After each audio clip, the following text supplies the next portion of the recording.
who supports basic income in the US? I was thinking individuals and organizations.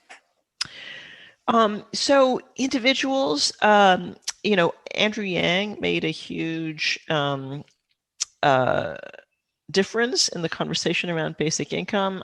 It would have been my preference if he had not tied it as clearly as he did to automation, because we need basic income now. We don't need it in some dystopian future. We need it now. But he brought a lot of attention to basic income, and I think he energized young people in particular around the issue. It's the other thing that's, I'm a dinosaur in this field. I've been working on basic income since the 90s when, I would literally go to parties and people would ask me what I was working on and I would tell them and their eyes would glaze over and they'd walk away. Right now I go to a party and I say I work on basic income. I'm doing this for an hour and a half, right? Um, uh, so the awareness is out there, and many of the people who were against basic income in the 90s and in the 2000s are now for it. So there's in the US there's a man, actually two men, Bill Darity and Derek Hamilton, who were very much against basic income, were very much in favor of a jobs guarantee, about 15 years ago, 10, 15 years ago. Now are fully on board with a basic income and are arguing for that. I remember, maybe your members are aware of the U.S. Basic Income Guarantee Network, U.S. BIG. We have an annual conference now in conjunction with Canada called NA BIG. That group was founded in 2000. I would say somewhere, I don't remember exactly when, somewhere around 2010, we wanted to have a conference. We always had these very, inexpensive shoestring conferences. But once, we decided we wanted to bring in some people, we wanted to pay for their transportation, we wanted to have meals, where we could talk to people who came to the conference, and we just had no money for this. So I had a contact at the Ford Foundation. The Ford Foundation, one of our huge philanthropic organizations in the United States. And I got an in. I actually went and had a meeting with two people who were at least sympathetic enough that they would speak to me. And I described what I wanted. I think we were asking for, I don't know, $5,000 maybe. And, the answer I got was, well, you have to understand, we can't give you this money because if the Ford Foundation supports something like basic income, it's going to get a lot of attention. And essentially, it's too crazy an idea for us to even think about, or to support with $5,000 from their, billion-dollar endowment. Now the Ford Foundation is on board with basic income.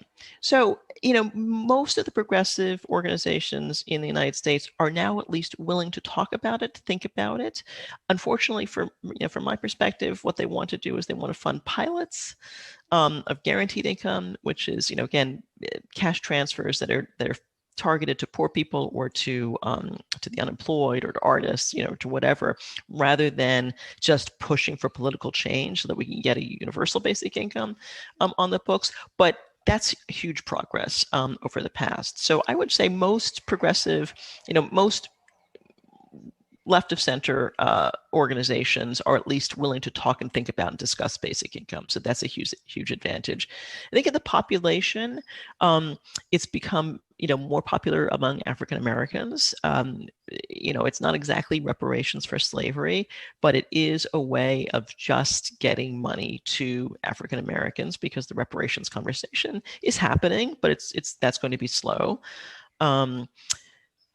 I think it ties into some of the debates we're having right now about whether all college debt should be forgiven. I don't know if you're aware of this conversation. Of course, most of our universities are not free, and the private universities are very expensive. People are taking up so much debt. This is, I think, emphasized in the debate, but many people who go even to public universities, government-funded universities, or community colleges, which are the first 2 years of college, they may come out with $5,000 of debt and no degree, because they just weren't able to finish their education.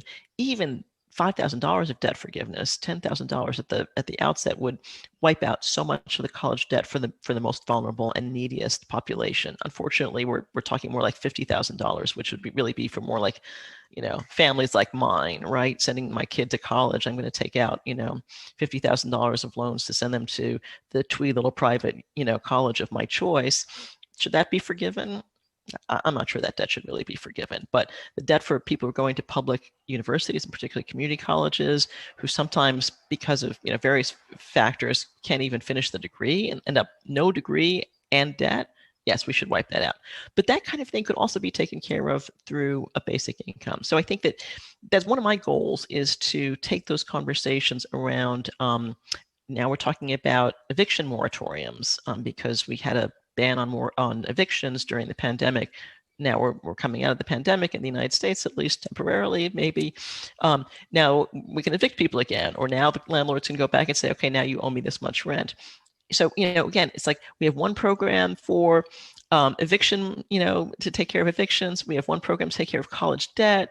We have another program for this, another program for that. Why not just have a basic income? I think we're making headway in that conversation. Well, you hear about all these different kinds of poverty now, like, oh, there's data poverty, and there's electricity power poverty, and there's heating poverty, and there's housing poverty. It's like, I'm pretty sure it's all one poverty there, guys, right? Like, and if people had more money, that would help out with that. So yeah,